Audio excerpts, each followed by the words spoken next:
Okay, Bismillahirrahmanirrahim. So for this week, we will continue our lesson, which is malware and social engineering attacks.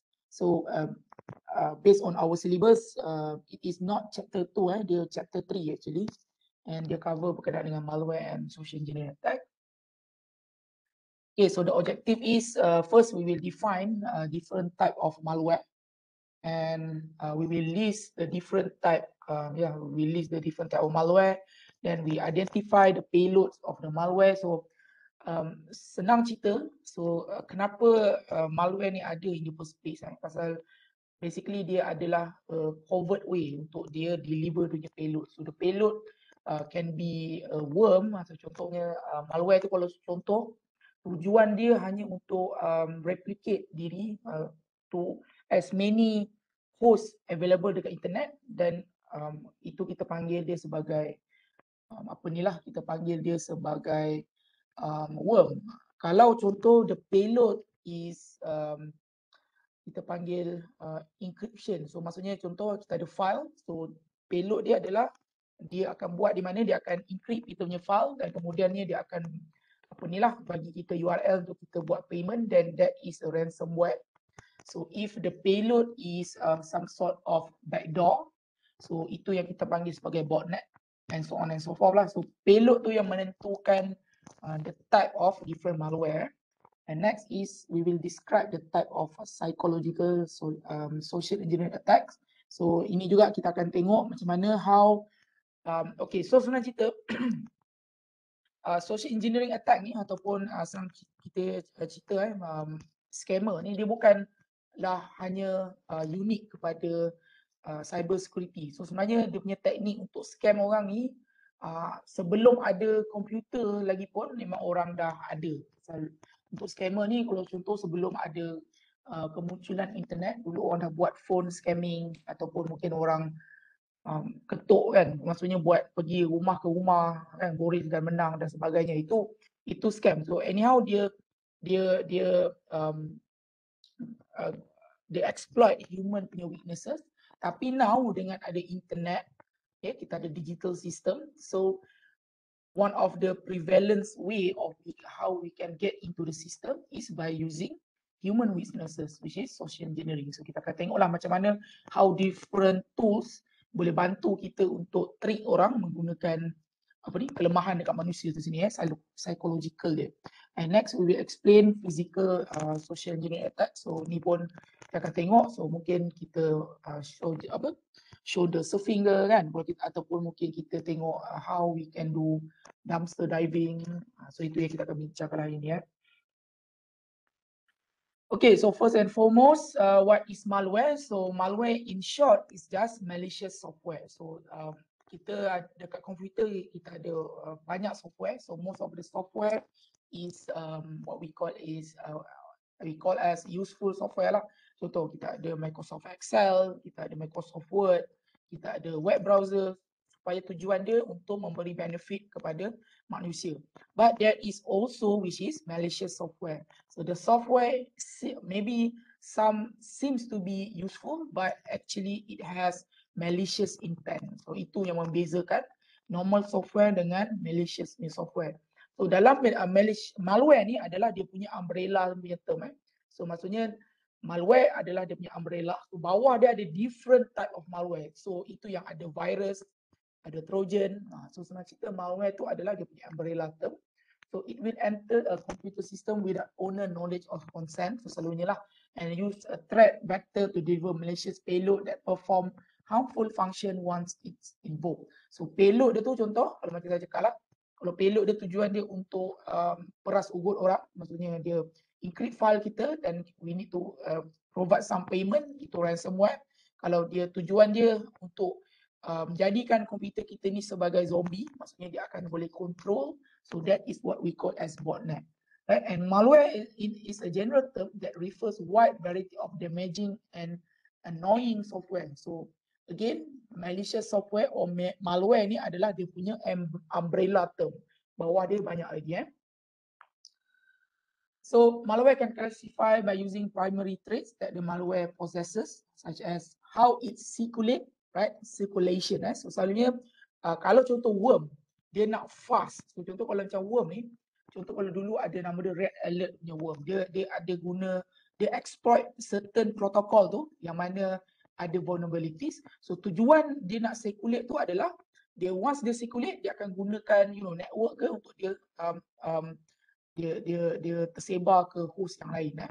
So how it circulate, so itu pun traits dia, dan infection, how it's embed itself into the system. So kadang-kadang ada virus, ada malware tu, dia akan take advantages on background punya proses, ataupun sometimes dia ada what we call as root punya privilege, admin punya privilege. So itu yang kita panggil sebagai rootkit. So somehow dia boleh ada privilege admin, dia boleh pergi ke root punya ni. So somehow kalau kita nak delete dia tak boleh, pasal dia sendiri ada admin punya right. So once dia ada admin punya right, dia boleh conceal itself. So mungkin dia boleh tukar nama dia. So dia boleh somehow tunjukkan dia somehow ada macam lah legitimate punya software. So cara bila dia infect, apa yang dia, cara dia nak buat infection tu. Dan kemudiannya concealment. So concealment ni pun quite important trait of the malware. Pasal concealment ni macam-macam cara untuk malware tu untuk avoid detection from human and also antivirus punya software. So concealment ni ada banyak cara. So kalau kita nak tengok kalau dalam the newer, bukan newer trends lah, yang susah sikit, kalau mungkin later on you guys buat your own study. So malware yang susah ni what we call as polymorphism. So polymorphic punya malware. So polymorphic ni is where dia punya payload ataupun dia punya what we call as dia punya code base tu dia bukan static. Pasal selalunya antivirus, most of the antivirus macam mana dia buat detection tu adalah based on signature. So signature tu sebenarnya apa? Kalau you guys pernah dengar berkenaan dengan hashing. Hashing tu maksudnya kita create hash. So contoh ada malware provider, contoh macam Avast, apa lagi, Trend Micro, different lah. So dia ada database dia. So selalunya bila ada new virus ataupun new malware being reported, dia akan buat apa? Kod dia tu dia akan hash. So bila dia dapat hash value tu lah dia punya signature. So dia akan simpan dalam database. So bila kita update kita punya antivirus, apa yang disimpan dalam database kita tu adalah dia punya hash value. So apa tujuan hash value? Sorry, ada soalan? Kan? Okey ke ni, ada soalan? Okay, so boleh saya teruskan? Alright, so hash tu, apa tujuan hash tu? Contoh kalau ada the actual virus masuk dalam komputer kita, so dia tengok ada new process ataupun new software dalam komputer kita. Actually apa yang antivirus buat, most of the major antivirus, dia akan hashkan that process. So dia akan matchkan hash value yang baru dia detect ni dengan hash value yang dia ada dalam dia punya database. Itulah signature sebenarnya, dia compare. Kalau sama, by right dia cakap okay this is antivirus, dan dia akan block, dia akan delete for example, ataupun dia akan quarantine. So dalam cerita polymorphic punya malware ni is where dia tahu benda tu, so apa dia buat, dia akan in itself, proses tu sendiri dalam dia punya coding tu sendiri, dia akan cuba tukar dia punya payload ataupun dia tukar dia punya parameter atau traits supaya bila orang hash dia takkan dapat hash yang sama. So itulah polymorphic. So quite interesting research ni area lah for polymorphic punya malware. And next is payload capabilities. What action the malware perform. So again, kalau macam saya terangkan tadi, if for example, if the objective is to maybe to have some monetary gain ataupun mungkin dia nak peras ugut orang tu, dan it is a ransomware. Kalau tujuan dia adalah untuk jadikan komputer kita zombie, dia botnet. Kalau tujuan utama payload tu adalah untuk cepat dia merebak dalam host, itu what we call as worm, ataupun kalau macam virus, selalunya dia punya payload ni adalah tujuan dia nak buat harm dekat sistem tu. Maksudnya kalau virus tu selalunya bila dia masuk dalam komputer kita, satu dia nak cuba untuk replicate diri dia as much as possible, dan untuk tersebar ke komputer yang lain. Dan satu lagi yang membezakan virus dengan worm adalah virus dia akan do harm dekat sistem tu. Either dia akan delete file ataupun dia akan crashkan sistem tu. Itu adalah virus, right? So nanti kita akan bincang lebih lanjut. Ada soalan setakat ni?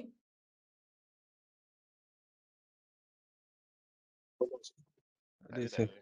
Right, okay, kalau ada soalan, so please do stop me. So maybe if I'm explaining too fast, so please stop me if you have any question. Right, so circulation. So there are two types of malware have the primary traits of circulation. So memang kalau kita tengok dia punya traits dia adalah memang tujuan dia nak tersebar sangat cepat. Selalunya adalah virus dan worm. Okay, virus dia macam saya cakap tadi tu, selalunya dia akan cuba untuk replicate diri dia as much as possible. So contoh dalam komputer itself, dia akan create multiple process dan dia akan cuba untuk sebarkan dia punya code base tu kepada host lain dalam network. Okay, worm pun sama. Lagi kalau worm ni lagi dia cepat sebar dan dia sangat lightweight selalunya worm ni. Okay, so jadi as much as possible. Even if you guys read about the history of worm, sebenarnya worm ni adalah penulis asal dia, tujuan dia nak dia bukan nak buat harm pun. Sebenarnya worm ni kalau you guys bacalah sendiri the first worm being created is actually tujuan asal dia adalah dia nak gauge how big is internet. Pasal contoh in the 90s tentu internet baru nak membesar so mungkin dia punya number of host dalam network tu mungkin tak banyak. Mungkin dalam ada 1 million host something. So penulis worm ni dia cakap okay, how about this? I will try to write a program so that it can be circulated to as much as possible, as many as possible hosts in the internet, so that I can know how big is the internet. So itu sebenarnya, kan? Itu worm sebenarnya. Kalau saya baca lah, itu kalau dari segi pembacaan saya itu asalnya worm ni. So first we talk about virus. So computer virus is a malicious computer code that reproduce itself on the same computer. Yes, dia akan cubalah buat as many as process possible. Dia akan overwhelm komputer tu. Dan bila dia terlampau banyak, eventually komputer tu dia akan jadi slow dan somehow dia akan mungkin dia out of memory ke atau apa, dia akan eventually crash, making the computer unusable. Okay, so kalau program virus dia infect an executable program file macam .exe ataupun a macro. So virus tu lagi ada banyak lagi dia punya kategori So contoh kalau macro tu a series of instruction then we group together as a single command. So command data file virus is a macro virus that is written in script not as macro. So selalunya macro ni kalau dulu lah kalau siapa yang gunakan Microsoft Word ataupun any Office punya software kan. So selalunya dalam Microsoft Word atau Excel dia ada satu features yang dipanggil makro ataupun dia panggil contoh kalau kita nak Excel tu bila kita buka je dia boleh ini simpan kat sini kan, dia automatic dia buat script untuk mudahkan orang kerja. Tapi sebenarnya orang abuse. Orang boleh buat abuse tu untuk ada buat juga harm lah dekat komputer tu, mungkin nak delete file ke apa nak curi data ke. So itu makro. Makro yang lagi satu adalah selalu yang famous juga dekat Windows dulu-dulu adalah what we call as VB script lah, Visual Basic. So dulu Microsoft dia introduce. So anyone here ada pengalaman develop sistem guna VB, Visual Basic? Anyone here? Ada tak? Ada. So somehow Visual Basic ni dia macam bukanlah macam C++ ataupun C, somehow you need to compile. So Visual Basic ni sebenarnya user dia Microsoft introduce supaya orang mudah untuk buat program dalam Windows. So somehow by having this script orang boleh tulis VB script punya virus. So dia somehow dia boleh buatkan komputer tu jadi slow, boleh do any malicious intent menggunakan VB punya programming lah. So that is what we call as selalunya VB script punya virus.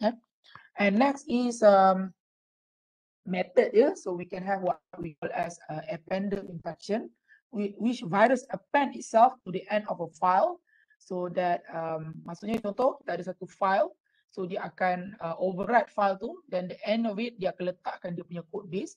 But this usually easily been detected by the virus scanner, especially pasal selalunya macam ni kita boleh detect dia dan kita boleh comparekan dengan apa ni. Kita boleh comparekan dengan signature tadi kan.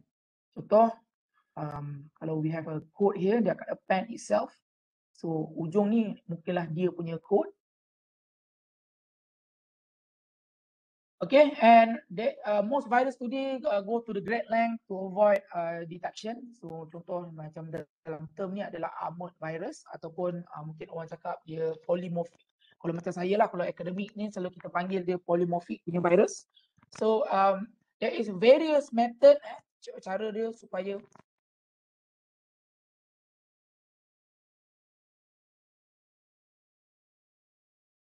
apa ni, untuk apa ni, detect apa, avoidkan detection. So contoh kita ada Swiss cheese infection. So virus inject themselves into the executable code. So the virus code is scrambled to make it more difficult to detect. So the scramble ni selalu dia akan ada mungkin dia ada specific algorithm lah. So somehow dia boleh scramblekan dia punya code. The next, what we call as a split infection, where virus split itself into several process atau several program. So parts may contain unnecessary garbage to mask its true purposes. And next is ni mutation. So dia boleh mutate pula. So oligomorphic virus change its internal code, one set of a number to predefined mutation whenever executed. So senang cerita macam saya kata, akan berubah kod dia. Dia akan ubah supaya dia nak avoidkan detection by the signature. So this one is quite a headache kalau kita nak ni. Walaupun sebenarnya dia punya purpose tu sama. Sebenarnya dia mungkin ada apa ni, virus tu mungkin asalnya certain kilobyte, tapi pasal dia once dia dah masuk dalam komputer kita and it can be loaded into the memory, dia saya cakap dia punya algorithm itself dia akan make sure yang code dia tu akan takkan selalu sama dia punya size tu. Dia akan siasa tambah, mungkin kan kalau kita buat coding, so mungkin dia tambah komen ataupun dia tambah dia punya inisian, tapi anyhow it is still the same family. So senang cerita mungkin dia dapat apa ni, inspiration from the real virus. Kalau kita tengok macam the real virus kan, kita ada mutation. Contoh macam even kalau kita ambil macam COVID-19 sekalipun, once dia dah ada banyak infection dekat manusia, dia kan basically kalau virus ni dia just a set of DNA ataupun RNA. So basically apa yang dia nak buat, dia nak try replicate itself, dan eventually dia akan replicate, dia akan kenapa contoh kalau macam saya baca untuk medical punya virus ni, dia dapat infect a host. So tujuannya dia akan gunakan host punya capability tu, instead of cell, normal cell tu, dia akan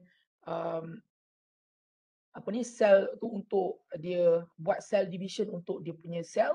Virus pula dia hijack that process supaya eventually apa yang dia dapat keluarkan adalah a new virus kan. So dia boleh mutate. Tapi anyhow, since it's just a DNA, so bila lagi banyak berlaku infection, so bila dia copy, ada kemungkinan ada what we call as error. So bila dia nak try copy dia nak ada copy DNA ataupun RNA itu, eventually one of these virus ataupun infected host, dia akan tersilap kopi DNA itu, dan dia akan jadi the new mutation. So bila the new mutation lain lah. Tapi anyhow, it's still the same COVID-19 punya virus. So sama juga dengan virus dalam komputer.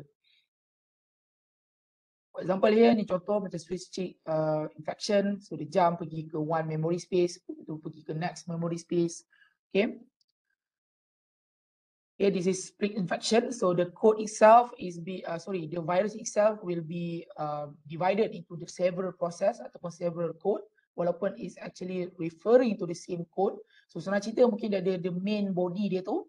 So dalam tu mungkin dia ada various function ataupun various class yang dia rujuk. Yes? Yang mutation tadi tu memang once katakanlah ada programmer tulis virus tu kan, and then dia inject dalam sistem. So memang virus tu akan auto mutation sendiri ke programmer tu akan inject? Maksudnya No, dia akan buat dia kalau yang okay, thank you soalan tu. Kalau untuk yang polymorphic tu, kalau yang banyak yang saya rujuk lah, memang dalam algoritma dia sendiri, dia akan make sure ya, dia akan ubah daripada certain part of the program tu based on, contoh kalau nak tengok secara low level dia, kalau kita tengok dalam kod dia tu, dia akan try contoh dia ambil satu nama file yang apa yang ada dalam komputer tu, dia akan gunakan tu, dia akan tukar certain part tu supaya dia jadi sentiasa random. So maksudnya memang dia auto lah, dia akan Yes, auto dia rewrite auto. code. Okay, Yes. faham. Itu yang the scary part lah. So pasal memang dia dalam dia punya algoritma sendiri, dia akan tukar the part of ni. So contoh kan, kalau of course lah bila kita tukar kita punya code tu, code tu waktu kita compile kan, dia jadi program. So mungkin dia ada signature ni. So bila dia automatically tukar balik.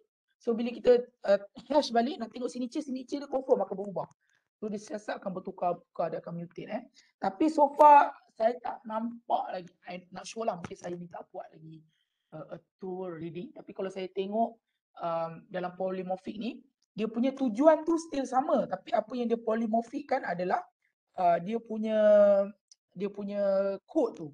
Dia tak adalah tiba kan, dia macam ada artificial intelligence pula. Tapi kalau tiba kan, ada artificial intelligence dalam virus tu, maksudnya mungkin asal dia virus tu dia infect menggunakan port. Contoh dia exploit vulnerability dalam port 80 for example. Tiba-tiba menggunakan artificial intelligence kan, mungkin tiba-tiba ada elemen artificial intelligence dalam kod virus tu, dia tengok oh rupanya ada protokol baru, tiba ada protokol 88 for example. Dia boleh tukar pula. Itu kalau ada tu maksudnya kalau you guys boleh buat AI campur dengan virus, tak tahulah itu maksudnya faham tak, virus tu sendiri boleh berfikir. Itu is totally different domain lah. Kalau nak buat tu please go ahead. Tapi kan please make sure tulis juga cara kita nak detect virus macam tu So itulah. Ada soalan lagi ke? Bagus ada soalan tadi. Ada lagi? Okay.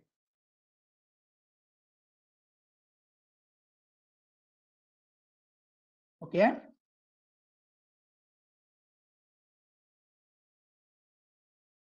Okay, kita teruskan. So virus perform two actions. So it will unload a payload to perform a malicious action and reproduce itself by inserting its code into another file on the same computer. So examples of virus action, dia nak buat crash. Ini the most common one lah. Virus selalunya kalau even daripada dulu-dulu lagi, macam saya cakap, dia akan make sure komputer tu slow, eventually dia akan crash. Dia akan reproduce banyak dalam komputer tu And dia akan buat harm lagi satu, dia akan erase file ataupun dia nak reformat punya hard disk ataupun dia nak turn off security settings. Dan ini bila kita dah boleh turn off security settings, somehow this is what we call as spyware. So dia dah somehow virus tu dia dah jadi spyware. So maksudnya bila kita dah boleh turn off security settings, so maksudnya kita contoh sebelum ni komputer ni ada firewall ataupun dia ada antivirus, so kita boleh tutup dia. So somehow kita dah allow kan this virus pula untuk mungkin communicate dengan dia punya host. So itu dah jadi spyware, itu dah jadi botnet. Tapi anyhow, it can. So virus boleh So virus cannot automatically spread to another computer. So it relies on user action to spread. So maksudnya dia akan user lah bila diguna komputer tu, itu baru dia komputer on kan. So dia akan spread and virus are attached to file and virus are spread by transferring the infected file. Okay, so itu virus. So next is worm. So malicious program that use computer network to replicate itself. So dia selalunya akan ikut network. Tapi you know, virus pun nowadays mana jarang. Selalunya even virus pun dia punya cara dia nak untuk replicate itself, memang dia akan gunakan network. Okay, so in the worm it send copies of itself to other network. So worm may consume resources, right, and leave behind a payload to harm an infected system. So contoh worm action dia boleh deleting computer files, allowing remote control of a computer by an attacker. So kalau kita tengok kat sini, dulu mungkin kita boleh you know, virus is virus, worm is worm. So as things progress, dia dah blurkan line antara virus dengan worm. So sekarang ni virus pun dia boleh you know, dia boleh spreadkan network dia punya diri by using a network, dan dia juga macam worm pun dulu mungkin tujuan asal dia nak replicate itself to as many computer as possible. So now dia pun sendiri dah boleh do harm kat komputer. So of course pasal benda ni manusia buat dan dia lebih lagi benda digital. So of course dia akan sentiasa ada iteration, nak buat lagi the newer one. Okay. So so this is the differences between virus and worm. So boleh baca sini lah. So kalau ikutkan this definition, virus ni dia akan infect a file. So worm is not.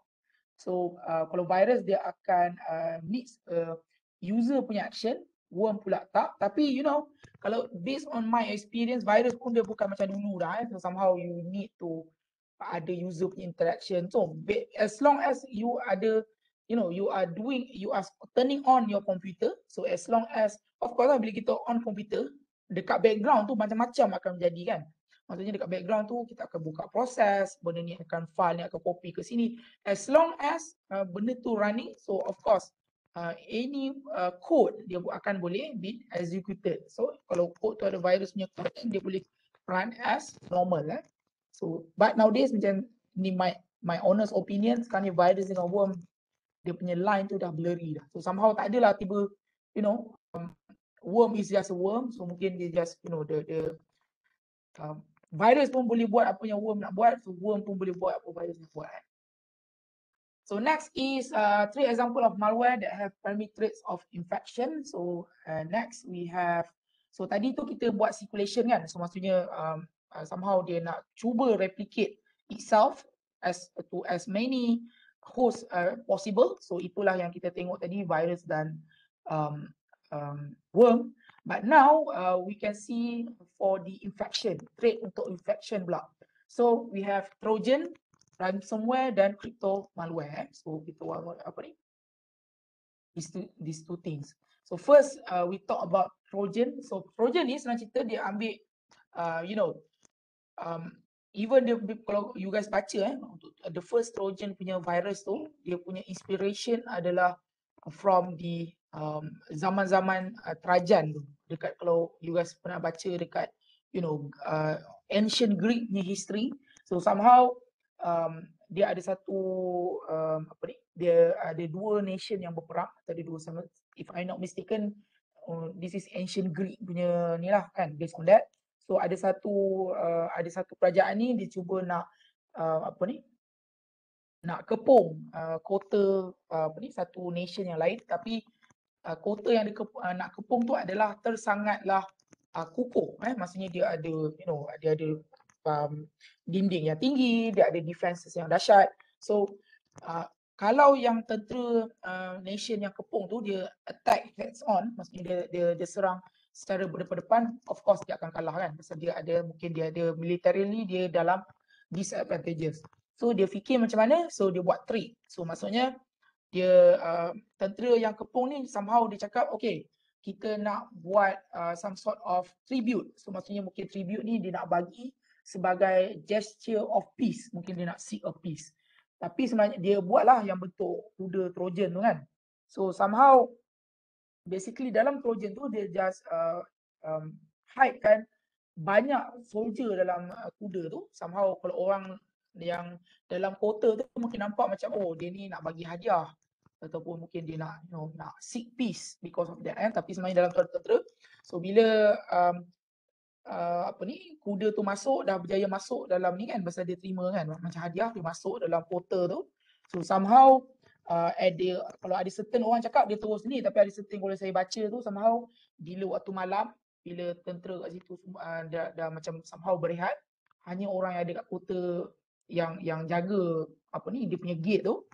So tentera yang ada dalam dalam kuda ni keluar dalam itu, dan dia akan buat harm, maksudnya dia cuba untuk buka pintu kota tu supaya membolehkan tentera yang the rest of the enemy ni masuk ke dalam kota tu. So itulah dia punya filosofi behind it.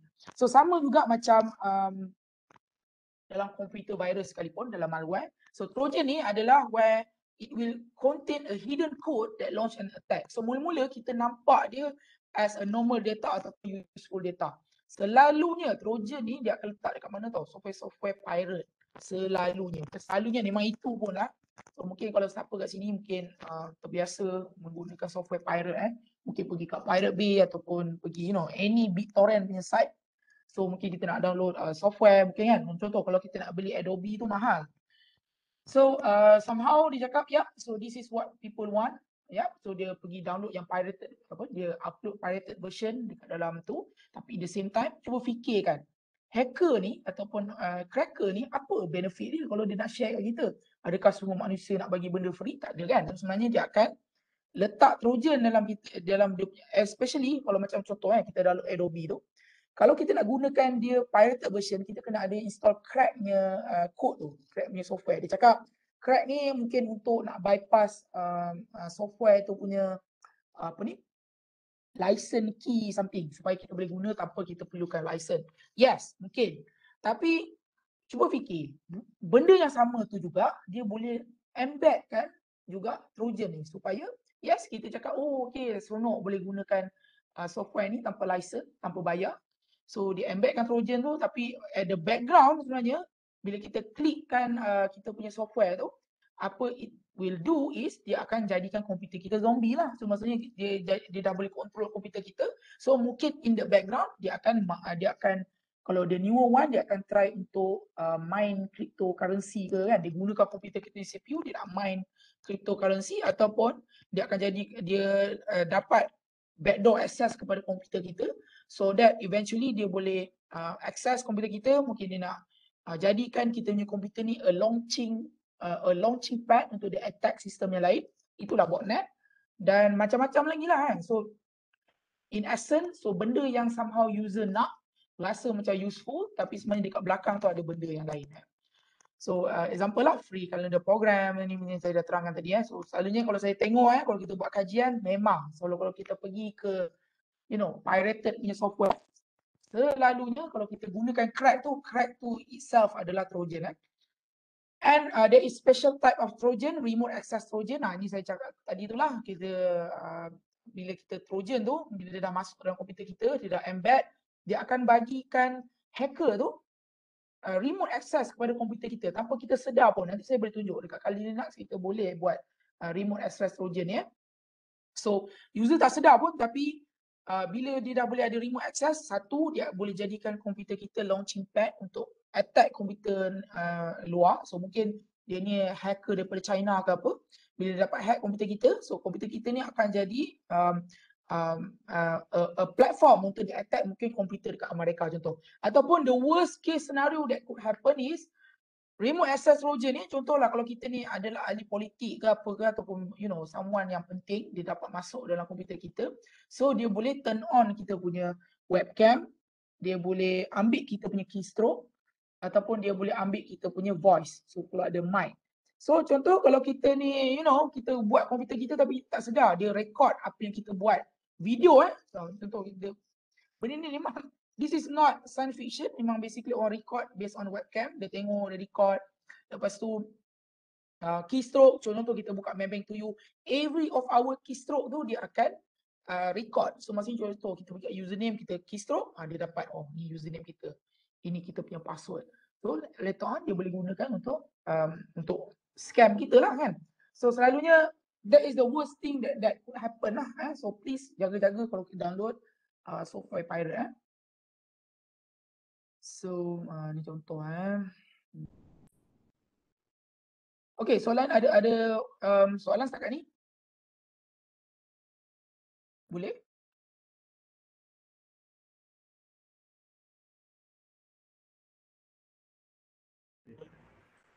Alright, okay. So seterusnya adalah ransomware. So ini I think most of us know. So kita tahu pun pasal ransomware ni dia 10 years back so sebelum ada crypto sebelum ada ransomware ni dia quite new lah. So dalam in term of virus, so dia tak new sangat, dia dalam 10 tahun yang lepas ni sama. So somehow ransomware ni apa tujuan dia adalah bila dia dah masuk dalam komputer kita, dan apa dia akan buat, dia akan encryptkan file kita punya file. Banyaklah kebanyakannya file dalam komputer kita ni, contohlah apa-apa kerja kita, dia akan tukar dia akan encrypt. So selalunya dia akan encrypt gunakan AES 256 ke AES 512 yang somehow memang kalau kita nak decrypt balik, kita perlukan dia punya private key. So selalunya dia akan buat macam itulah. So kalau kita nak decrypt balik, which is kita nak private key tu, so kita apa ni lah, kena dia akan bagi kita satu URL. So kita akan kena bagi apa ni, kena pergi buat certain bayaran, selalunya dalam Bitcoin, so that we can they cannot trace, maksudnya authority tak boleh trace dia punya transaction tu. Dan kemudiannya bila dia check dapat, so sometimes kalau hacker tu baik, dia bagilah juga private key tu. Kalau tak baik, dah lah bayar, dah lah kena encrypt. Lepas tu dia dah buat bayaran pun still tak dapat duit. Sangatlah itu memang sangat unfortunate lah. So benda ni memang selalu, so selalunya ransomware ni yang paling famous, I think kalau masuk dalam berita pun selalunya did you guys ever heard of WannaCry? Benda ni banyak komputer dalam even dalam Malaysia pun banyak kena. Do you guys know why WannaCry is famous? Macam mana dia boleh tersebar? Did anyone know? Tak tahu sir. Okay, contoh ni mungkin saya share lah. Kenapa WannaCry tu dia sangat, maksudnya dia sangat famous. Dia famous itself pasal banyak komputer kena. Dan banyak komputer kena tu adalah kerana cara dia tersebar tu sangat cepat. Pasal kenapa? Kalau banyak komputer yang kena WannaCry ni adalah dia akan gunakan Windows 7. Windows 7 atau Vista time tu kalau contoh kan, dia exploit vulnerability dalam Windows tu, nama dia Eternal Blue. So sebenarnya kalau kita tengok betul-betul apa dalam Eternal Blue tu dia exploitkan SMB, simple message block. So apa simple message block ni? Setiap komputer Windows punya operating system, semua komputer yang running Windows operating system, tak kisahlah Windows Server ke ataupun even Windows punya workstation PC. Kalau contoh dekat office you guys kan, kalau you guys nak share file kan, ataupun nak share printer, selalunya kita buat apa? Kita akan kita right click, kita buat share kan. So nanti kita boleh share file, kita share folder antara komputer Windows dengan Windows. So sebenarnya dia share tu dia gunakan SMB. Tapi SMB ni dia ada dia punya vulnerabilities. Dan yang sedihnya Windows dia apa ni? Dia keluarkan CVE, maksudnya dia keluarkan vulnerability punya report lah berkenaan dengan kelemahan untuk SMB ni, which is satu dunia pakai. Pasal semua orang yang pakai Windows, kalau kita nak share printer ataupun kita nak share folder kan, kita akan press SMB tu. Okay. So anyhow, benda tu dah keluar contoh dalam dia dah keluarkan vulnerabilities berkenaan tu. 3 bulan lepas tu keluarlah exploit Eternal Blue. So orang yang gunakan WannaCry ni, dia gunakan exploit Eternal Blue tu based on the weaknesses dalam SMB tu. Itu yang digunakan untuk komputer ni boleh dengan senang merebak ke semua komputer yang ada dalam network. SMB, as long as you open SMB, dia boleh tanpa you punya permission pun, you on your komputer, dia gunakan SMB tu, dia boleh tersebar dan dia encrypt you punya file. So that's why benda ni macam quite scary when this happen WannaCry. So nowadays kita ada macam-macam lagi lah ada dah jadi even ransomware ni pun the very common malware nowadays kan. So kita ada next contohlah ni one of the example of ransomware punya attack. So this is not WannaCry. WannaCry dia ada dia punya iconic warna biru tu. So anyhow this is inilah, so contoh dia dah lockkan PC kita, so please pay something, kalau tak kita tak dapat key lah untuk decrypt balik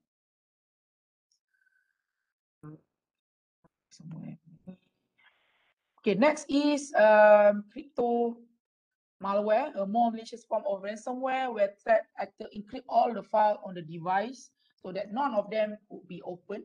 So the software connect to the threat actor command and control server to receive instruction or the updated data. So a locking is generated for the encrypted file and the key is encrypted with another key that has been downloaded from the command and control system. So somehow this is like ni jugalah macam ransomware basically. Not sure apa basically. Okay, so anyhow, kalau based on slide ni lah so kalau based on CompTIA ni, there is a difference between ransomware dan crypto malware. So mungkin ransomware tu kalau kita now know ransomware tu dia akan encryptkan file kita dan dia akan ni, tapi mungkin Ransomware ni mungkin bagi dia adalah is where mungkin dia tak encrypt file kita tapi somehow dia keluarkan dia ransom kita lah, dia macam bagi amaran, okay, please pay something like this kan. Tapi bila ransomware tu dia gabung dengan crypto malware, so mungkin itulah yang kita kenal as of now macam WannaCry tu semua. Tapi anyhow, macam sebenarnya in my opinion mungkin untuk dia punya definition ni mungkin berlainan, tapi basically kalau kita refer kepada ransomware tu, in these days memang itu yang dia akan encryptkan file kita tu So again selalunya mungkin kalau saya nak cerita kalau mungkin dalam segi security, kalau dari segi kriptografi lah.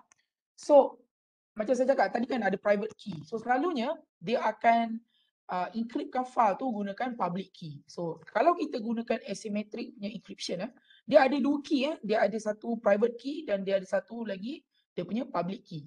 Kalau kita encrypt gunakan public key, kita mesti decrypt gunakan private key. So that's how.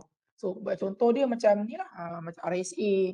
So dia ada two set of key lah. So selalunya bila dia dah connect dengan command and control server tu, selalunya bila kita dah buat bayaran, dia akan releasekan lah, dia akan send melalui network, dia akan releasekan private key untuk for that particular file. Macam itulah selalunya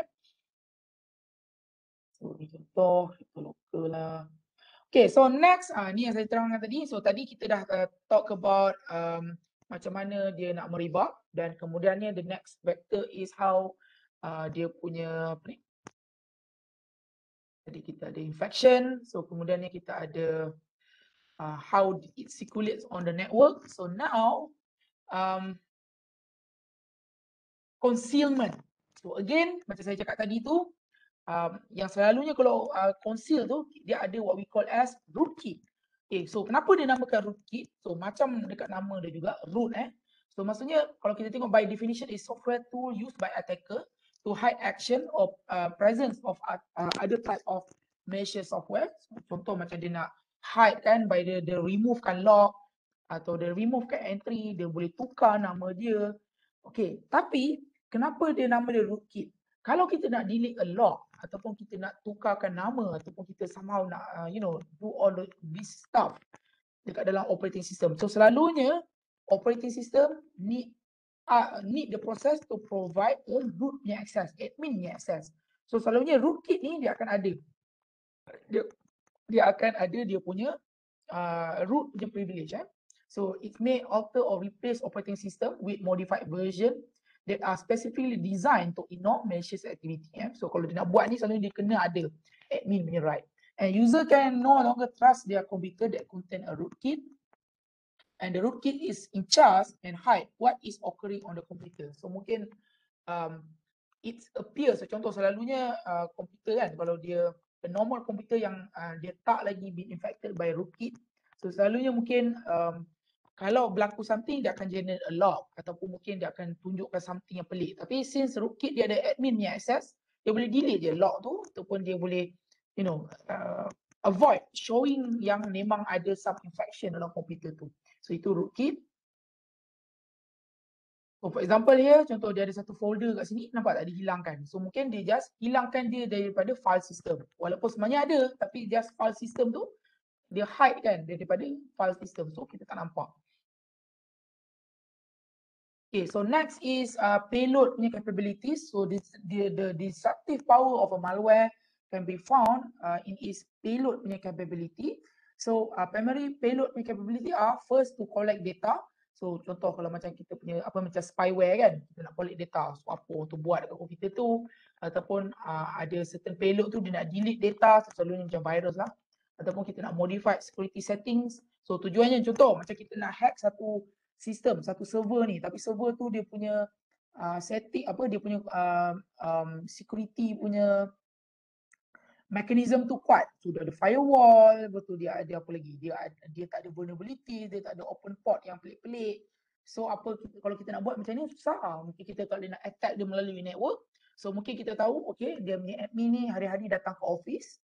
So mungkin kita cuba kita infectkan admin tu punya komputer. So eventually kita akan try untuk infect pula server ni. Once kita dah infect server ni, kita dah modify dia punya security setting. So kita dah buang firewall, kita dah tutup dia punya ni, kita bukakan port sekian, dan kita boleh easier for us to break into the server kan. Ataupun next is payload tu untuk launch attack. So ini yang saya cakap tadi lah. Maksudnya kita punya komputer ni akan jadi platform kepada untuk attack komputer yang lain. So ini selalunya what we call as botnet lah. So kalau dalam botnet tu lebih-lebih macam contoh kalau you guys pernah dengar yang famous botnet ni adalah Mirai. Mirai yang botnet. So selalunya adalah dia akan infect macam benda-benda IoT, yang embedded system, bukan IoT lah, sebenarnya embedded system. Contoh macam CCTV ataupun apa lagi, door access, benda-benda yang ada embedded punya ni, tapi somehow dia ada lack of security. So bila dia dah infect komputer tu, dia bukan nak buat apa pun. So dia dah jadi botnet. So eventually bila hacker ni, dia punya master, mungkin dia diupah untuk buat denial of service attack dekat satu host ni. So dia akan gunakan dia punya bonnet ni, zombie dia ni, untuk hantar paket yang banyak kepada satu host yang dia nak attack tu. So maksudnya kita ni, itulah kita jadi platform untuk dia attack host lain dekat dalam network. Okay, so untuk collect data, so different type of malware design, collect important data macam saya cakap tadi lah, spyware ataupun adware. Spyware dia akan gather information without user consent. So dia akan ambil information, ambil password, keylogger, setiap benda yang kita tekan dekat keyboard tu, dia akan capture so apa yang kita masukkan tu. So quite scary. So keylogger ni ada tak kat sini yang dia punya majikan dia install keylogger punya software dekat laptop? Ada tak? Ada tak kat sini? Ada tak yang mungkin kerja kat company tu somehow dia punya boss tu is really, ataupun HR dia sangatlah tak trust punya pekerja, dia install keylogger dekat kita punya laptop dan kita kena sign consent. Bila kita punya offer letter tu, dia akan tulis okay, all of your electronic punya your electronic communication will be recorded untuk audit lah apa cakap. Tapi senang cerita dia akan install keylogger dalam kita punya komputer tu. So supaya kita nak make sure yang bila dia audit nanti kita tak boleh buka Facebook, kita tak boleh nak buat benda selain bekerja. Ada tak? Even kalau nak tak silap lah, ada tengok dalam satu forum tu, somehow company tu agak kejam. Dia install keylogger macam mana tau. So contoh kalau macam kita buat kerja, kalau contoh kita rehat untuk kita idle, komputer kita tu kita idle lebih daripada 15 minit, dia akan keluar alarm. Dia akan cakap okay, please get back to work. Itu memang sangat. Tapi ada memang bukan cakap tak ada, memang ada. Sebenarnya memang benda ni memang kalau dekat company, tak tahulah kat Malaysia I think ada kot, tapi kalau kat overseas memang ada. Certain company policy tu dia akan install keylogger dekat pekerja punya workstation. Okay. So keylogger can be a small hardware device or software program. So contoh kalau hardware device tu dia akan cucuk dekat USB lah. So dia akan ada software untuk dia logkan everything yang kita buat dekat dalam kita punya komputer, ataupun software keylogger. So selalunya orang gunakan software lah keylogger ni. Tapi somehow bila orang buatkan malware, orang akan dia nak jadi macam keylogger jugalah somehow, macam pasal kita boleh tahu apa benda yang orang tulis kat keyboard kan. So of course kalau dalam malware tu dia akan ada jugalah dia buat features keylogger. Maksudnya software malware tu boleh log everything yang user buat. So untuk buat, mungkin kalau company tadi tu dia gunakan keylogger tu untuk buat audit, untuk tengok betapa efisiennya pekerja tu buat kerja. Tapi untuk hacker, untuk criminal, of course lah dia nak gunakan keylogger tu untuk dapatkan sensitifnya information lah. Dia nak dapatkan kita punya gambar, apa yang kita buat, apa yang kita browse, untuk kitanya Maybank punya password and everything. So advantages of software keylogger is that it doesn't require physical access to the user's computer. So once installed as a Trojan or virus, it can send captured information back to the attacker via the internet. Yeah. So this is what called as spyware tadi.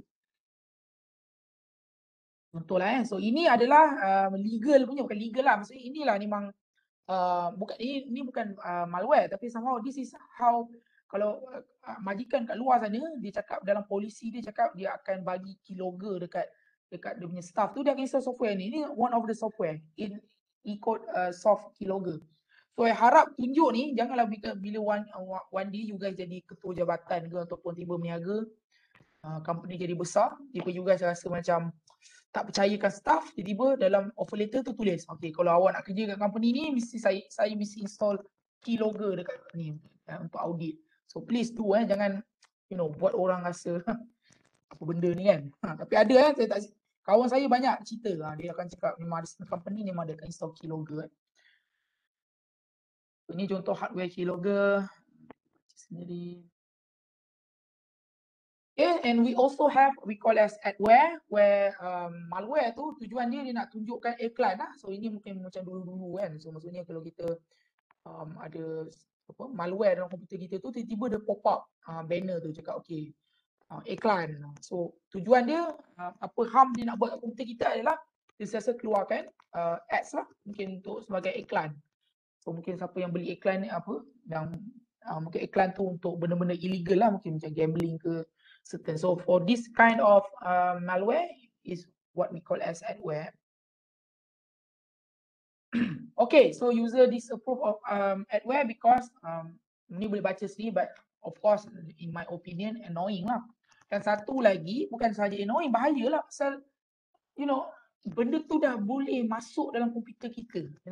Apa yang avoid, apa yang menghalang program tu, program tu kalau dia dah boleh infect komputer kita untuk somehow dia jadi spyware pula, ambil all the personal information ke apa kan. So yeah, so that's why dia annoying dan it can cause slow kat komputer kita, dan juga somehow dia dah masuk dalam komputer kita. So of course there's some harm that the software can do for komputer kita. Okay, so there is also that a payload that want to delete data, so logic bomb. So anyone here know logic bomb? Ataupun ada rasa nak buat dekat company sekarang ni? Ada tak kat sini ada case dekat dalam company tu orang buat logic bomb? Ada tak? Tak ada. Tak ada sir. Tak ada lagi. So logic bomb ni macam apa apa yang saya tahu? Okay, logic bomb ni dia tak semestinya orang tulis malware. Contoh, boleh je logic bomb ni. Okay, contoh, selalunya logic bomb ni dia akan dalam apa ni, dalam orang dalam company tu sendiri buat. So contoh macam ni. Ini saya tak cerita yang logic bomb yang keluar dia tulis program Ini yang contoh yang tak perlu technical sangat pun. Contoh, kita ni adalah sistem admin. So mungkin kat company kita tu kita jaga database. Kita ni DBA ataupun kita ni yang jaga AD. Apa ni kerana kalau kita nak simpan staff information, selalu kita akan simpan dekat Active Directory kan. Okay, so tiba-tiba kan kita ni dah kerja 10 tahun tak ada naik pangkat. So, kita rasa macam bengang gila lah. Lepas tu tiba ada junior masuk, tiba dia naik jadi ketua jabatan. So kita rasa macam tak ada. Aku nak resign pasal company tak hargai aku. Tapi dia ni ada admin access tu. So apa contohlah dia jaga Oracle ke apa. Dia buatlah simple timer dekat dalam Windows Server tu, dia ada timer kan. So dia cakap kat timer tu dia cakap okay, contoh dia resign pada 15 hari bulan Oktober contoh. So dalam timer dalam Windows Server tu kan kita boleh buat timer kan. So dia cakap okay, bila 16 hari bulan kita akan delete folder ni. Folder tu pula yang apa ni, yang kita simpan Oracle punya database punya file tu. Itulah logic bomb. Paling simple boleh buat. So maksudnya bila dia dah resign, bila contoh keesokan harinya dia dah tak jadi sebagai pekerja, tahu-tahu habis semua, hilang semua data dalam database. Itulah example of logic bomb. Kalau pekerja tu mungkin dia developer, so mungkin dia tu pandai buat program sikit, so dia boleh buat script lah. So mungkin dia boleh buat script, dia buat satu script, dia letak dekat server tu, dia buat loop kan. So dia okay, bila dia trigger macam ni atau bila dia trigger pada certain hari, mungkin lepas dia resign tu, dia akan cakap dia buatlah command RM, maksudnya remove ataupun delete folder tu, buat something lah yang akan buat harm dekat. Ini banyak case jadi so dia lebih-lebih lagi because the IT guy ni smart, maksudnya dia ada admin access, dan selalunya top management dia tak tahu pun apa orang IT ni buat kan.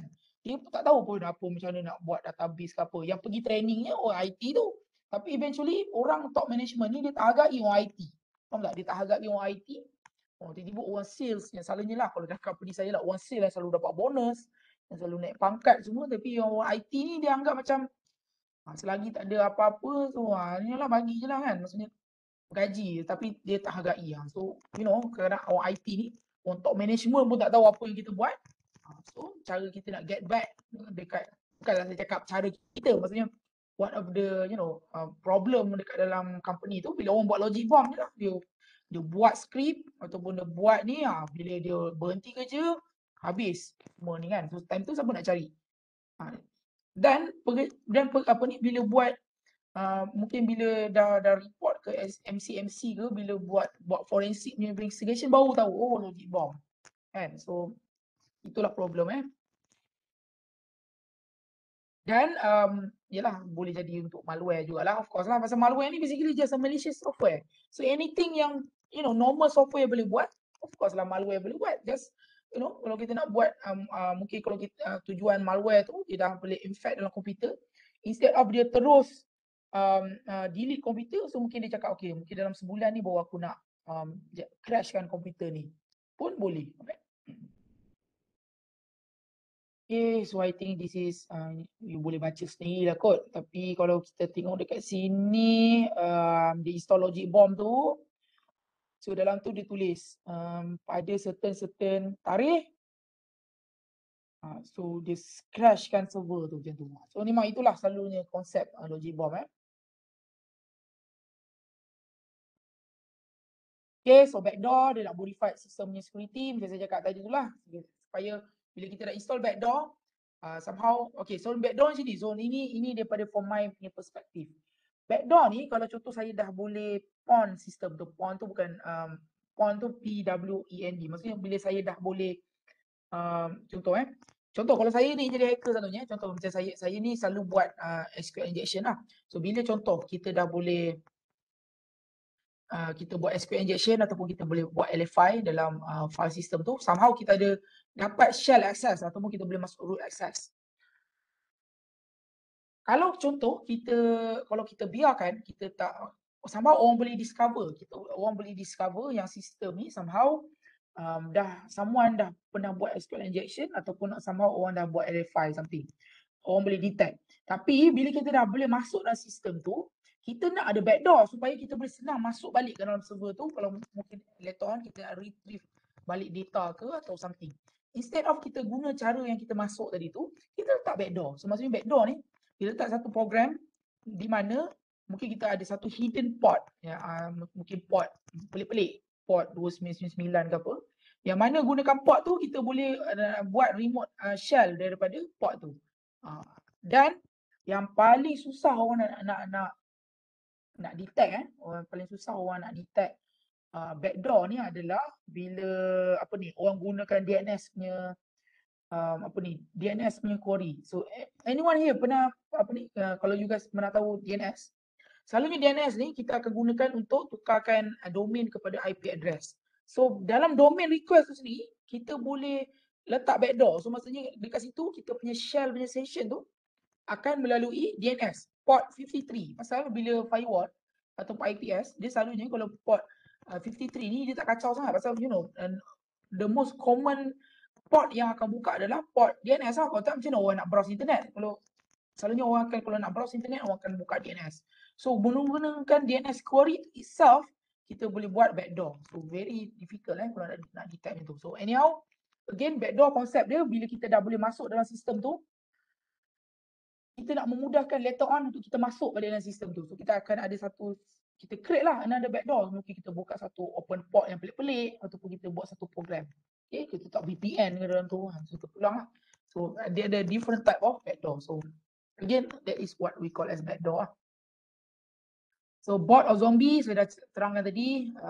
Satu bila komputer tu dah been affected, so dia selalunya akan jadi platform untuk launch attack komputer yang lain. So dia dah jadi zombie lah. So maksudnya macam any komputer, so contoh dia cakap lah bila kita punya komputer ni dah jadi zombie kan, kita tak sedar pun sebenarnya benda tu dah berjalan dekat belakang. So bila our master, maksudnya hacker tu, dia nak launch DOS attack, so dia akan gunakan all of the zombie ni untuk hantar paket So dia akan jadi distributed denial of service punya attack pula. Nampak dia banyak komputer yang telah been affected by the botnet. Yang mana dia dah jadi zombie. Dia dah dikawal oleh some master dekat internet. Okay, selalunya dia akan mekanisme tu dia akan gunakan HTTP, Common Protocol. Pasal takkanlah orang nak block dekat firewall HTTP, macam mana orang nak browse internet? So dia akan gunakan HTTP itself untuk buat connection daripada zombie dia kepada dia punya botnet controller dia punya command and control command and control punya server, right? Contohlah dia ada bot master dia, so tak kisahlah macam mana dia nak deliverkan botnet tu. Macam saya cakap tadi, kita boleh gunakan trojan, virus ke, phishing email ke, apa-apa. So once dia dah boleh masuk dalam komputer kita, yes, that's it, dia dah boleh control kita punya komputer, right? Okay, so dia boleh buat macam-macam attack lah. So dia boleh jadikan komputer kita ni untuk hantar spam kepada orang lain, untuk buat DDoS attack, denying service ni, ataupun spreading malware. So macam-macam lah. Once dia dah boleh komputer kita, kita ni jadi platform untuk dia attack sistem orang lain. Okay, so itu dulu berkenaan malware. Do you guys have any question?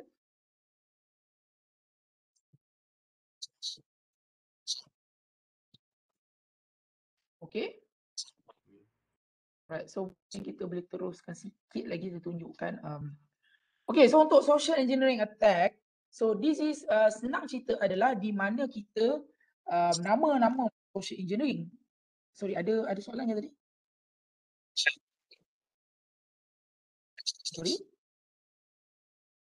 Saya? Ya ni. Dengar saya. Dengar.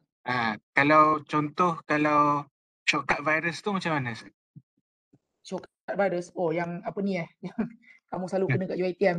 Itu virus lah, itu virus.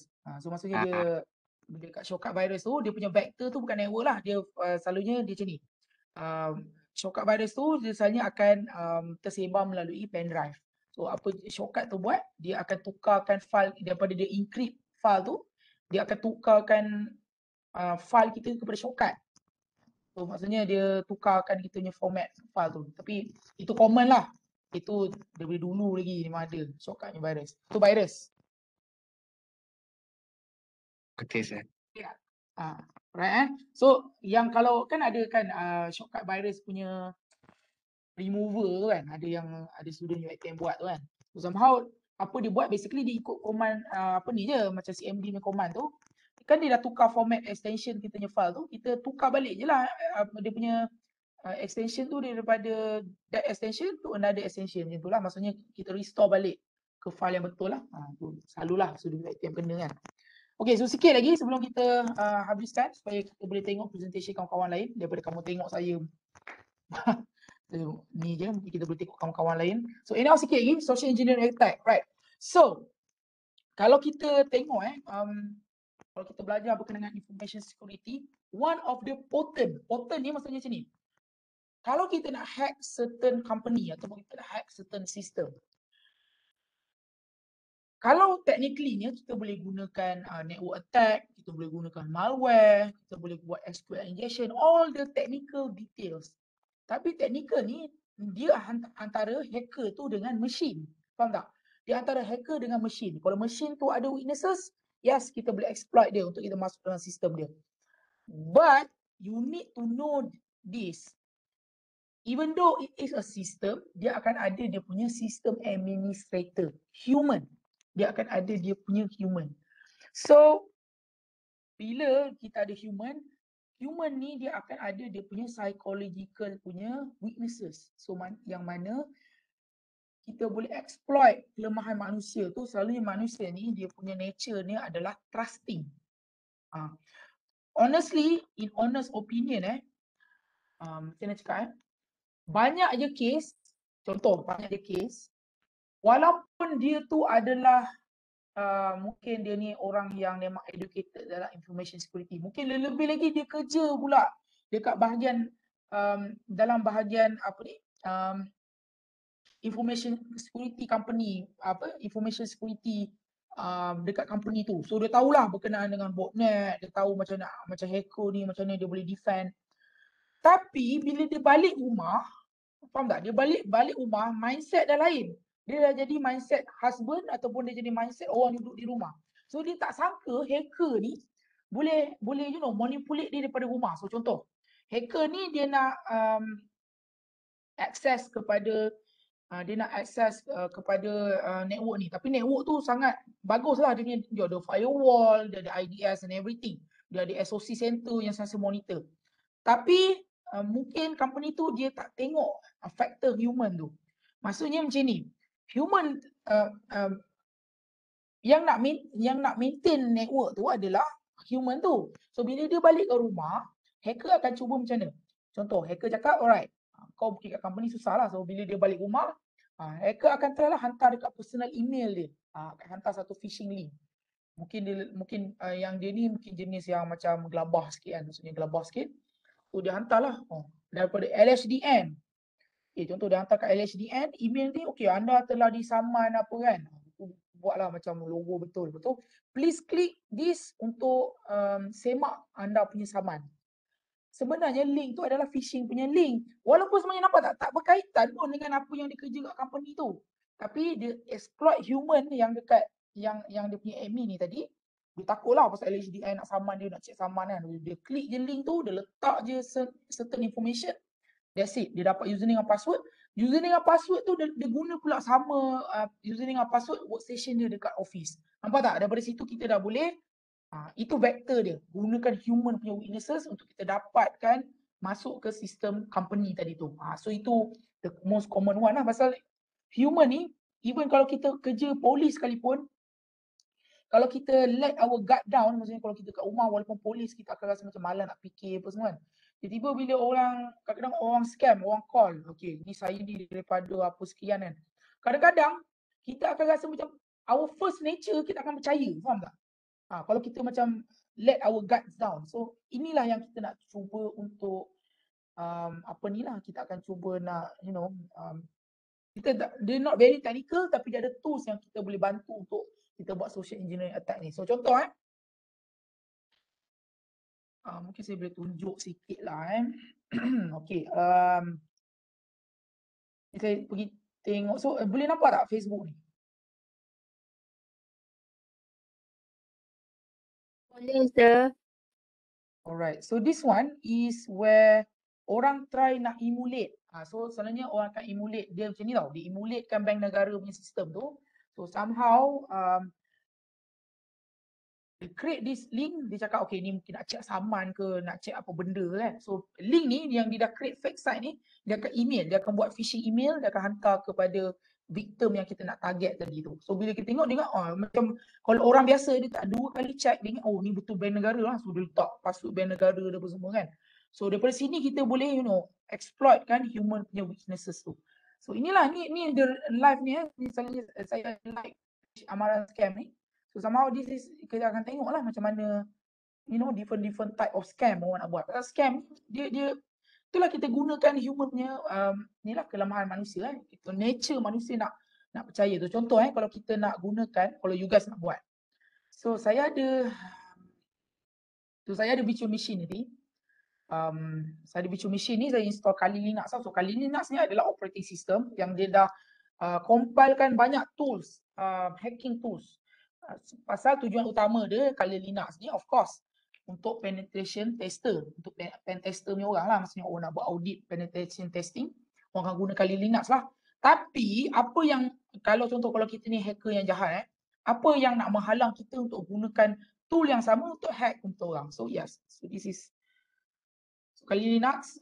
I think saya download version dah tak ikut dah, dia 2022. Dia tiap-tiap tahun ada version baru Kali Linux So dalam Kali Linux ni dia dah compilekan semua tool. Kalau kita pergi, by the way boleh nampak ke virtual machine saya share ni?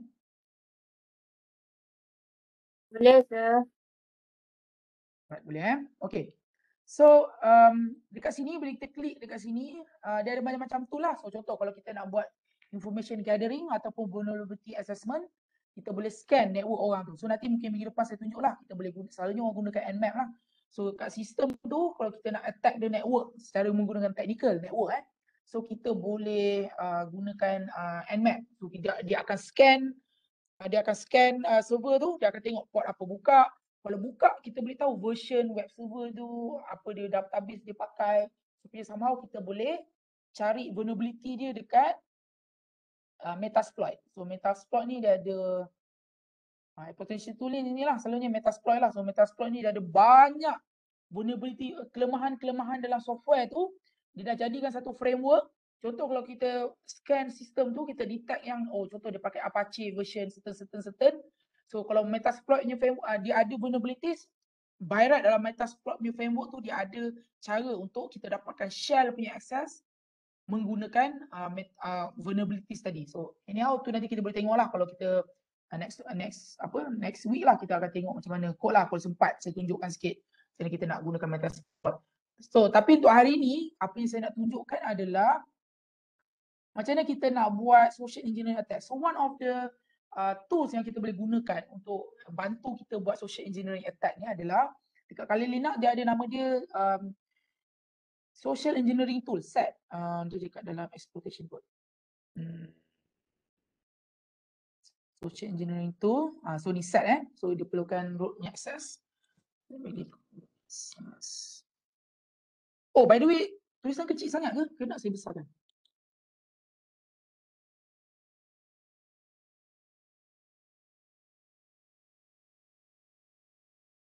Besarkan Yep. Boleh besarkan. Boleh besarkan itulah jap saya tengah macam mana aku nak besarkan. Saya tengah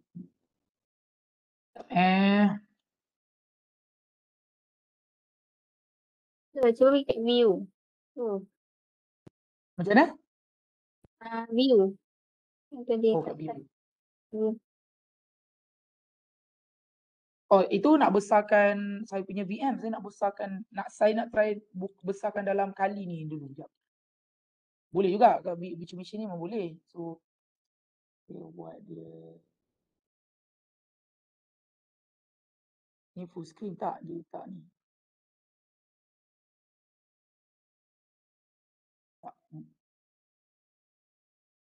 Dia nak besarkan dia punya shell ni sekejap.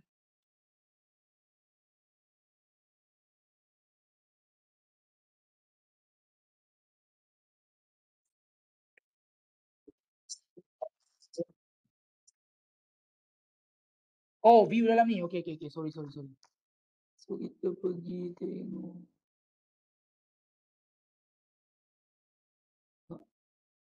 Zoom in. Okay. Boleh. Right, thank you.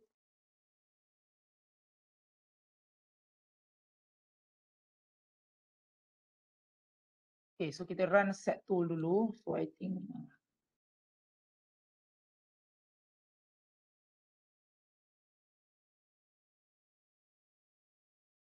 okay, kita buka kita punya set tool. Bagi kita punya ni. So tadi kita zoom in kan.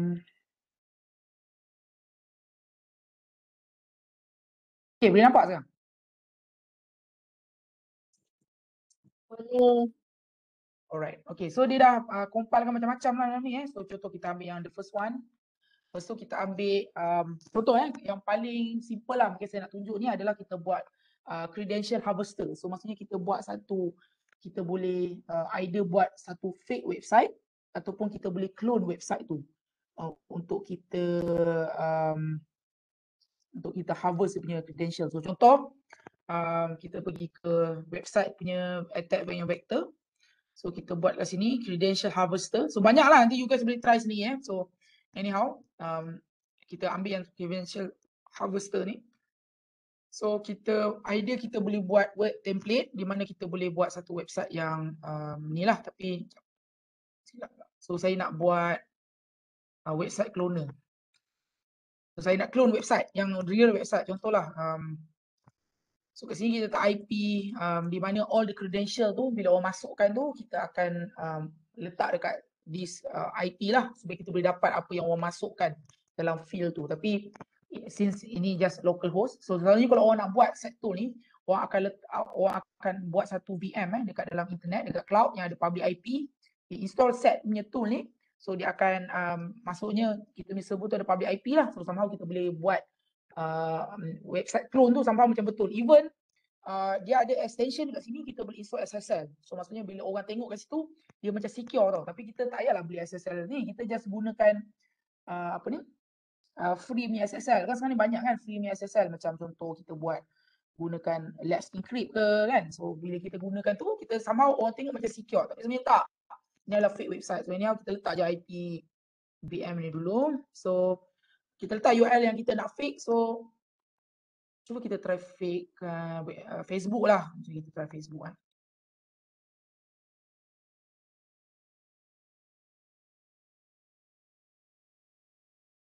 Okay. Facebook.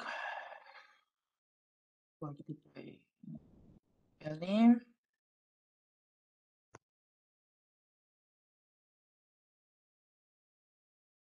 Okay, so bagi masa sikit untuk clone. Right, so dia dah clone. Yep. So dia dah buka ke port 80. So anyhow dalam set dia ada, dia boleh port 443 juga. Memang ada. Just saya tak tunjuk ni. So bila 443 kita boleh siap install SSL lagi. So anyhow dia dah running dekat kita punya ni. So buka satu browser lagi. So kita letak IP server kita kan. Ni tak adalah saya domain tu 10.0. Dah sekali.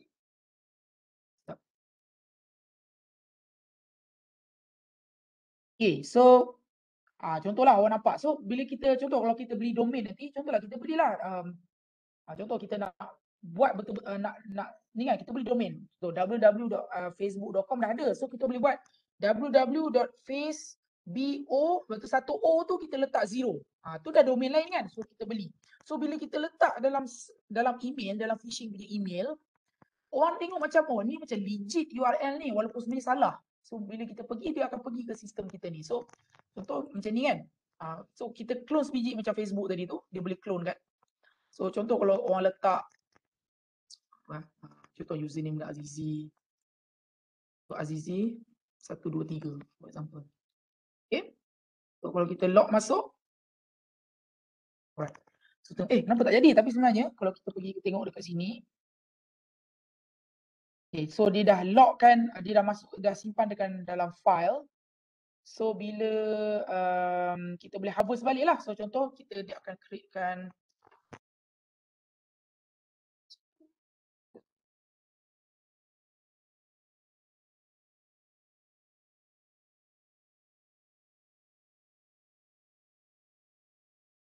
okay, so kita kena tengok dalam file. So sebenarnya dia dah masuk lah tadi sebenarnya. So kita Ctrl C, kita cancelkan dulu supaya kita boleh deletekan file, tengok file. Okay, continue, dia dah generate report dekat root set report. Okay, so saya exit, buka saya punya terminal.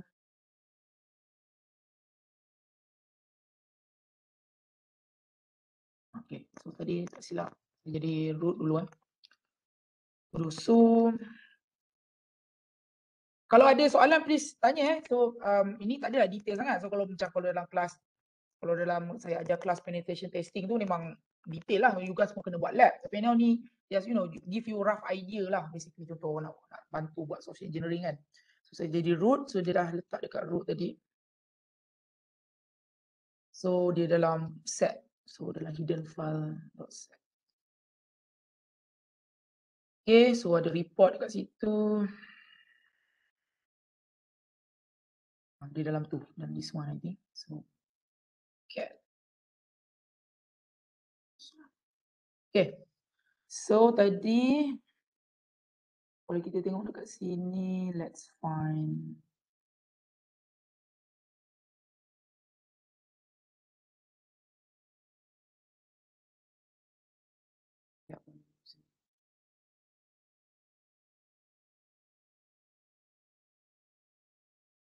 Email.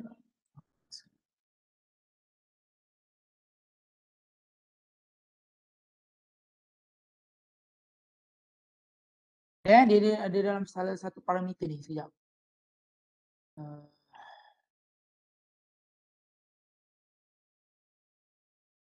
Kita je masukkan.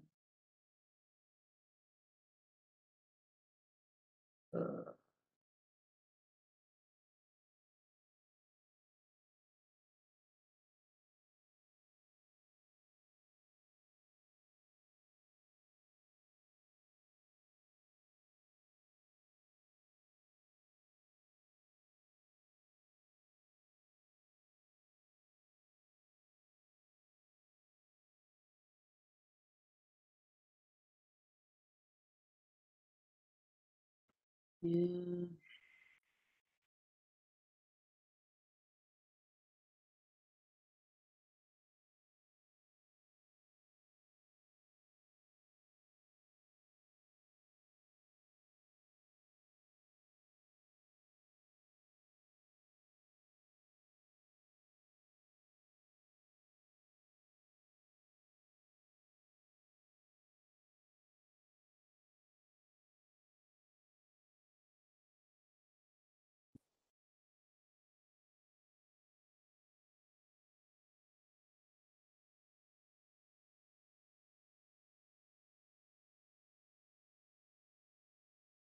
let me try again. Sekejap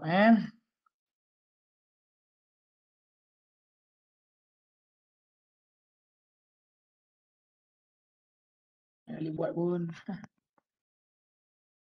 Tak boleh.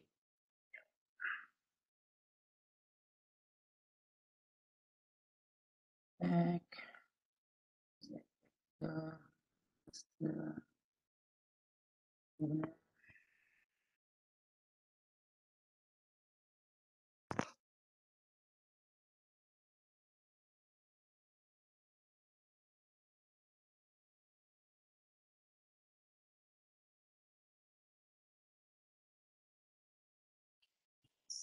Okay.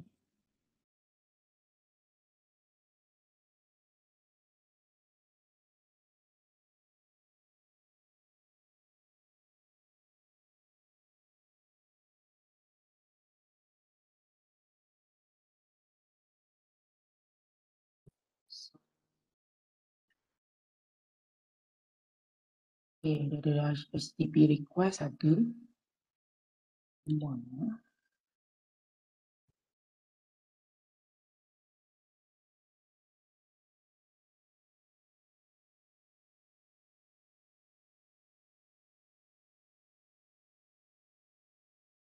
Barat kita dah.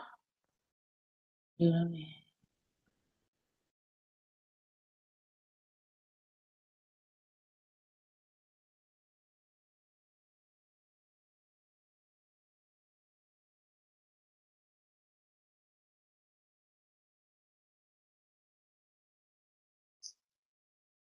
Okay, Control C. Ini apa? This one.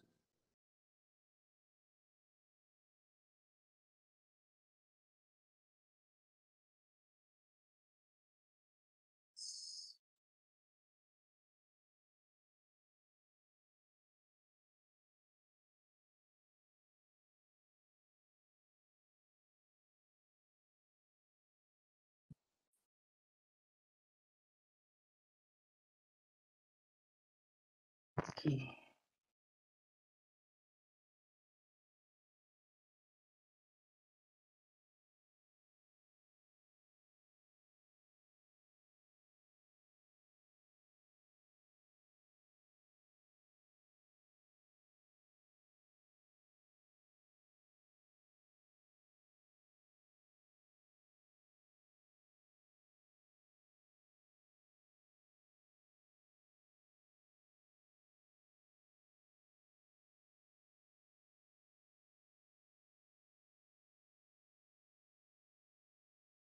Okay. This one. So, di dalam file 84157.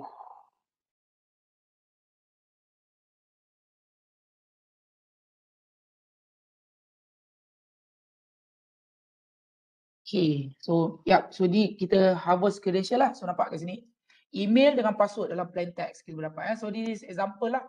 Kalau kita nak buat, nak bantu kita nak, kalau contoh nak buat somehow credential punya harvester kan. Kita nak buat username dengan password. So, kalau untuk yang professional, of course, kita takkanlah kita nak letak dalam phishing email kita tu IP macam ni kan, kita tak letaklah dalam 10 ni. So somehow kita kenalah ada, kita buat hosting sikit dalam kita punya VM tu, kita install lah set punya tool ni. Kemudian kita belilah domain. So domain tu mungkin kalau contoh macam facebook.com, so mungkin kita boleh buat O ni, satu O hilang ke, ataupun kita buat macam ni ke kan. So somehow bila orang tak tengok betul-betul, dia tak turun, dia maksudnya dia tak tengok detail betul-betul, so kemungkinan dia kena tipu lah. So somehow dia bagi link ni, dia ingat this is a valid link, so kita dah clone website ni dan you know, we can harvest punya credential lah. So inilah basically the same technique yang orang gunakan. Ni saya cerita ni dalam scammer, you know, dia bank negara contoh macam sistem EasyCris tu kan, so kita boleh clone website tu, somehow kalau orang pergi, so somehow kita boleh dapat using password dia, right? So ada soalan, so boleh try lah nanti kali Linux so mungkin minggu depan saya tunjuklah sikit macam mana gunakan Metasploit. Saya selalu dalam ni gunakan Nmap, saya gunakan Metasploit lah. So contoh kalau macam kita nak try, contoh dia gunakan FTP, tapi FTP tu mungkin dia gunakan certain version tu ada vulnerability dia, so kita boleh gunalah. Satu lagi yang famous juga kalau kita nak buat SQL injection, kita boleh gunakan SQL Map ni. So SQL Map ni somehow tak perlu dah kita nak pening-pening tengok macam mana select from, tak ada. Dia kita bagi je URL nak, so dia akan try many iteration, dia akan try banyak sampailah dapat somehow mungkin kalau dia tak buat satu input filtering untuk certain ni, so somehow kita boleh dapatlah access kepada database. So macam-macam lagi, so boleh try untuk explore. So anyhow nanti bila so far ada soalan ke? Any question from you guys?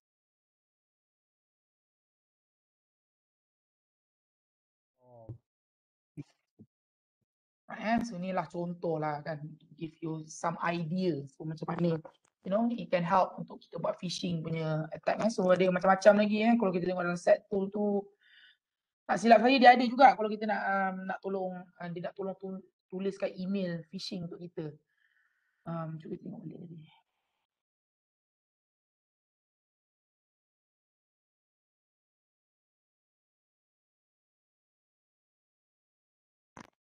Okay, social engineering attack. So we have mana lah, so ada phishing attack vector, infectious media generator, mass mailer, tu ni kalau kita nak buat spam boleh juga, ataupun kita nak create QR code ke, so macam-macam lah kita boleh dia boleh bantu kita untuk somehow emulate supaya kita boleh buat social engineering attack.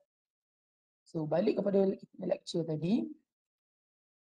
So means of gathering information for an attack by relying on the weaknesses of individuals. So kalau dalam company selalunya kalau kita nak cari individual yang penting yang kita nak launchkan social engineering attack ni, yang selalu kalau hacker gunakan adalah LinkedIn. Selalunya nowadays semua orang akan ada LinkedIn yang bekerja lah. So bila ada LinkedIn selalunya kan, kalau saya tengok kat LinkedIn ni berbeza dengan Facebook. LinkedIn ni dia akan dia tunjukkan kerja dia. Okey, kadang-kadang dia pergi ke site. So dia tulislah apa-apa kan, betul dia tulis kat situ jawatan dia. Site manager ke ataupun mungkin tiba-tiba dia chief technology officer ke. Daripada situ kita tahu apa role dia dalam company. So from there kita tengoklah social engineering, kita boleh tengok maklumat-maklumat dia. Daripada situ kita boleh dapatkan dia punya email, yang mana kita kena ada email dia kan, boleh kita tahu nak hantar phishing tu kat siapa. Betul kita boleh tahu nombor telefon dia, anything yang we can do so that kita boleh exploit kan dia punya weaknesses, dia punya psychological weaknesses. Okay. So approach to persuade the victim to provide information or to take action. So attackers use a variety of technique. So untuk to gain trust, such as providing a reason, project confidence, use evasion and diversion, might then laugh, so macam-macam lah So psychological juga adalah impersonation, phishing, kita buat spam, hoax, watering holes. Watering hole ni adalah yang macam saya tunjuk dalam video mula-mula tu, yang masa minggu pertama tu kan, yang mana dia nak hack company tu, tapi company tu somehow dia tak ada entry point kepada company tu. So apa dia buat watering hole. So dia tahu semua pekerja dekat company tu dia akan pergi join bowling. Dia akan pergi bowling dekat satu tempat bowling ni. So apa dia buat? Dia attack website bowling punya tempat tu. So dia buat XSS cross-site scripting, di mana dia embed kan dekat bowling alley tu ada pula tempat untuk orang letak komen dekat website tu kan. So dari situ dia injectkan XSS punya script. So bila pekerja-pekerja company ni dia pergi ke dia browse bowling alley tu, mungkin dia nak book bowling tu ke apa. So dia terkena cross-site scripting punya script tu kan. So dia ada, dari situlah dia boleh masuk ke dalam komputer tu lah. Dia jadikan komputer pekerja tu sebagai botnet. Macam tu lah example tu. Itulah watering hole So impersonation ni selalulah. So kita akan cakap, okay, kita ni daripada IT support lah. So contoh kalau macam IT support ni paling basic dia buat macam ni tau. Okay, saya ni daripada IT support, dia menyamar je lah. Okay, so cakap komputer anda ni saya suspect telah install komputer telah install software pirate yang mana nanti company akan ambil tindakan ke apa. So untuk membantu ni, so saya nak untuk delete lah software pirate tu. So nanti dia akan bagi team viewer ataupun dia akan bagi link macam any remote desktop punya software ke lah. So bila dia dapat masuk komputer kita, dia buat lah install botnet ke dia apa kan.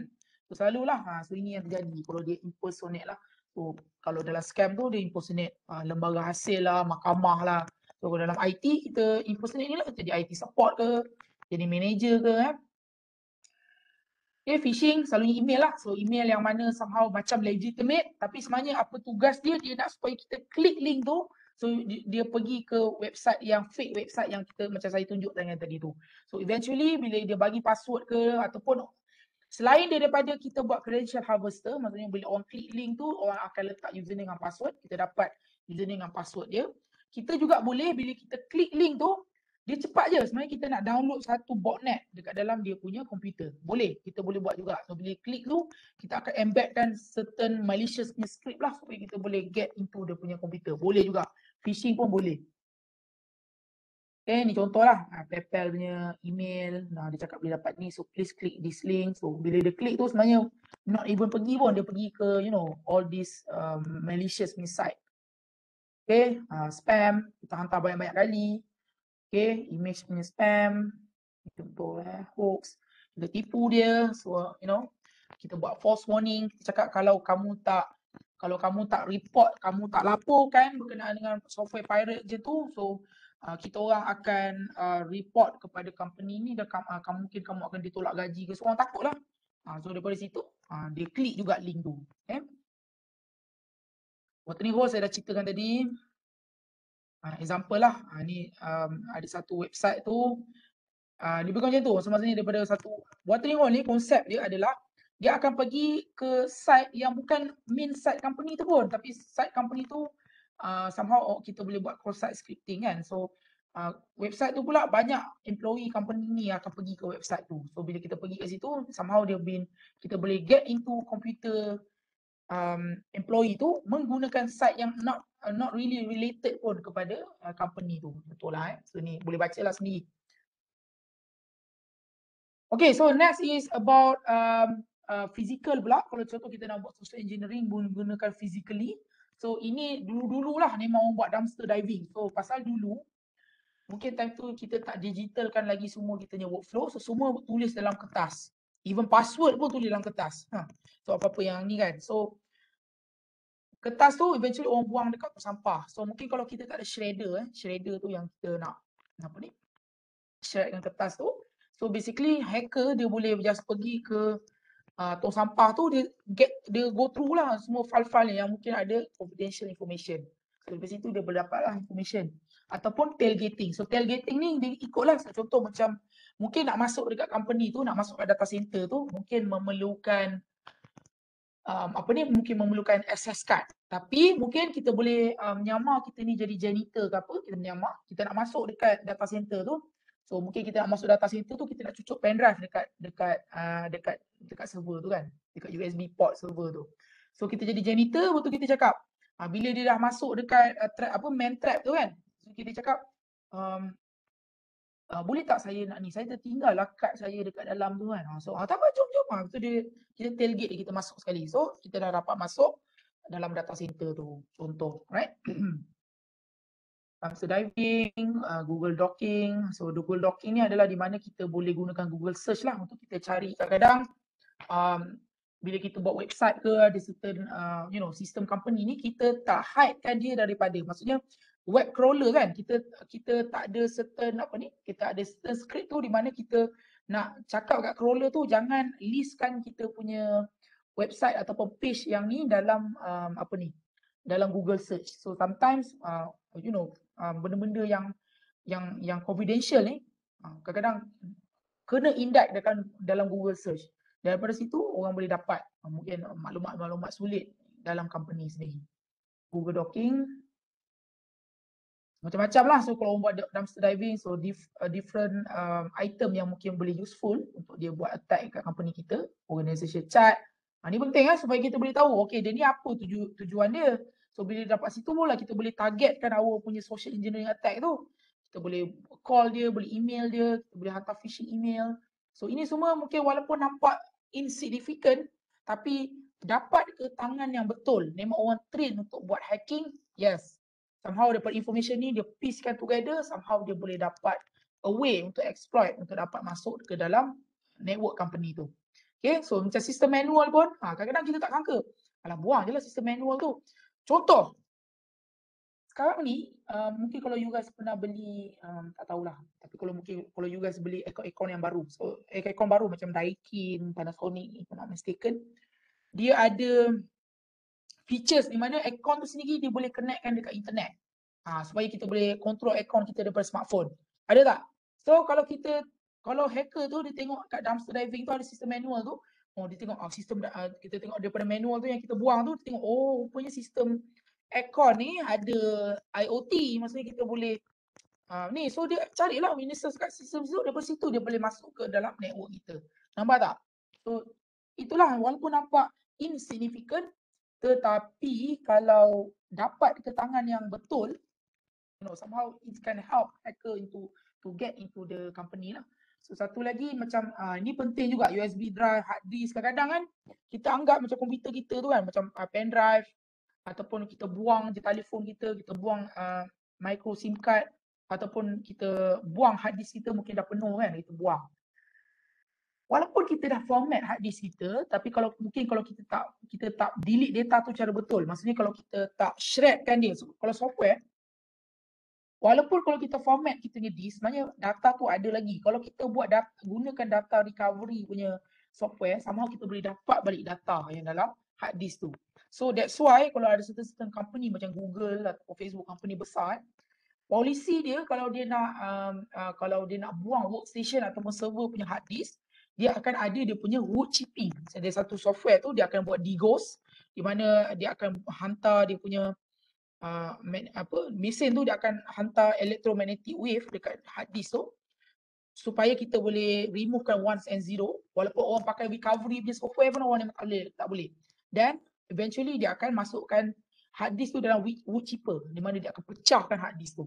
So strictnya company yang macam Google atau Facebook yang somehow dia ada really good IT security punya policy. Tailgating macam saya cakap tadi itulah, kita cuba nak masuk kan. Contoh kita nak masuk tu, so kita ikut belakang dia. Tapi of course lah susah lah, kita sekarang ni kita kena bijak lah. Kita berlakon jadi janitor ke, kita cakap okay saya lupa lah nak kad saya dekat dalam tu, so boleh tak saya ikut nak ambil kad saya kat dalam. Orang kalau kita contoh kan, orang tu pergi data center, kadang dia macam fikir nak siapkan kerja dia je, dia anggap macam tak ada apa kot, dia bagi je masuk, faham tak? So itu one of the way we can do tailgating.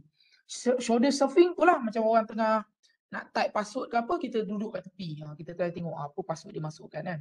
Ni selalunya macam dekat ATM macam tu lah. So inilah example kalau kita nak how we can to get the information, the critical information, the sensitive information by using physical approach. Physically kita kena ada dekat situ.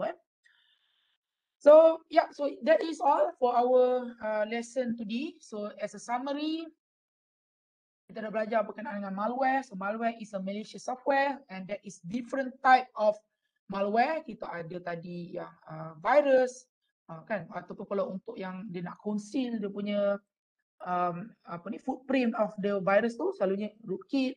Untuk kita ada different, mungkin ada yang payload tu hanya untuk kita nak collect data. So itulah spyware, keylogger, adware. Kita ada logic bomb.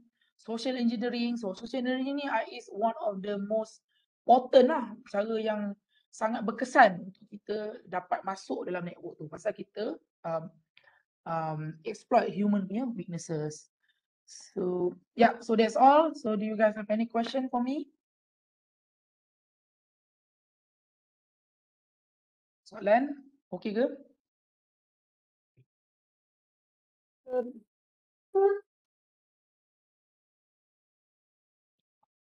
Yep, sorry Nick, ada soalan ke? No questions, sir. Alright, okay. Kalau tak ada, then I think that's all untuk lesson ni. So lepas ni kita akan rehat 5 minit, dan after that kita akan start presentation lah. So presentation based on apa ni? Based on the security incident yang you guys pilih. So giliran untuk